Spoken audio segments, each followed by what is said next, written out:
we're going into another eclipse. So we just had a total lunar eclipse. I'm sorry, a total solar eclipse, and that had a lot of energetic punch to it. And it was also stimulating a lot of activations that celestial activations have already happened this year. So it really, pushed things forward in a strong way. And we're going towards another eclipse, which is a lunar eclipse. And this one is it's kind of like it's seeding more transmissions. And what I'm observing from all this in the collective and in the collective at large for my own personal life, and then of course the community within the light body community, is that there's a lot of pressure getting put on to us because there's a lot wanting to move at once, and it's a little rough on the system. And though this is another eclipse, which is more seeding, this one feels more of a seeding of support to help us along and relate perhaps to the more nurturing aspects that we need to bring into our lives.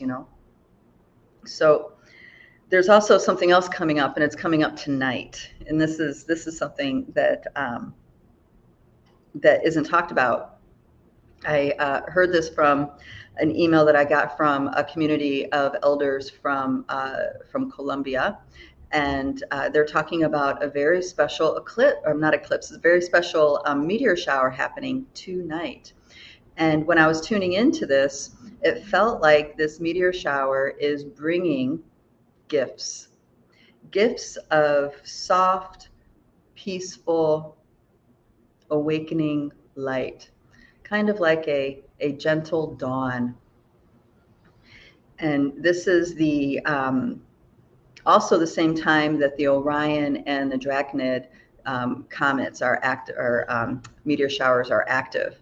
So there are layers of different transmissions coming in through these meteor showers. We have the Draconids, which by the name you would suspect it's in that area of space where in our skies where we would see Draconis. And then we also have the Orionids, which of course Orion, right? And then we have this mystery meteor shower that's supposed to be happening tonight.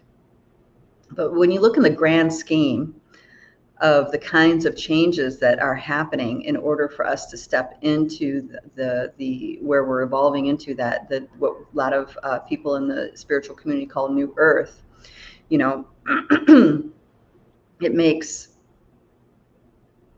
it feels right that we would have these layers between the gifts from Orion, gifts from the Draconis, and the gifts from the Great Mystery. Yeah. We are in all of these nesting dolls of reality, and these changes are happening interdimensionally as well as within. And those of us who have woken up to our multidimensional nature, a lot of this stuff might seem like it's spiritual belief talk, but in our perceptions, as we wake up to who we are as these larger presence within these biosuits, we recognize that, yes, we are absolutely multidimensional. No belief system required for that, right? It's like we feel it, we know it in our being. And that comes with, this isn't our only lifetime, that, this reality is not what we think it is. And we're also aware of the multidimensional fuckery that's going on. So as these gifts come in, as these transmissions land, resonate, awaken, and grow inside of us, it is putting a lot of pressure on all the aspects of our systems to let go of these old structures that were part of that multidimensional fuckery, okay? And it's hard because we've colluded with them for a very long time. And it's so beautiful and graceful that we're also going through the time of year known as the time of the ancestors. This is where a lot of indigenous practices, Celtic practices, lots of practices that are anchored in the natural rhythms talk about this is the time when the veils are very thin and we can talk to our ancestors. So All of this is working together for us. And if we're aware of it, wonderful. If we're not aware of it, we're going to have a really hard time because we don't have a context for what's going on. When you are on what one might consider a healing journey, a spiritual journey, and your life goes to shit, there's a perspective in there that, like, oh my gosh, this is all the stuff that's been in the way of my health and wellness. This has been all the stuff in the way of me recognizing my truth, stuff like this. So it's a little bit easier to go through a life explosion. But can you imagine not having any of that awareness and going through life explosion? And that's really what's happening in our collective. The entire collective, because of these transmissions that are happening, because of all the light inundating the multidimensional realms and beyond, the entire planet is going through a spiritual lightning socket experience. Now, you and me, those of us doing our work, we have the gift of a different perspective of what's going on.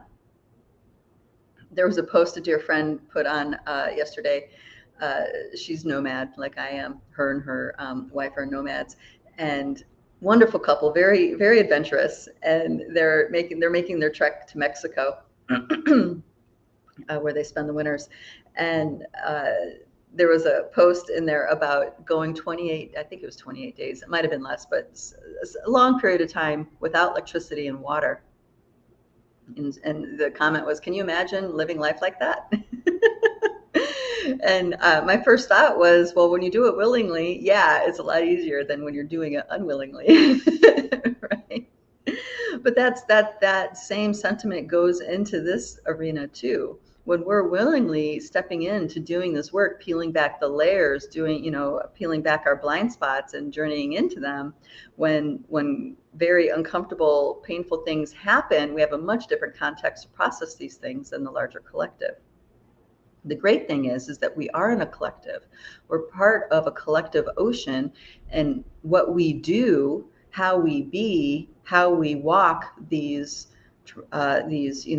chaotic waters does impact the collective. It does serve as a stabilizing force for the collective. So that's a great part of being in a collective. And then we also resonate with each other, and we just reinforce what we're doing as a community, right?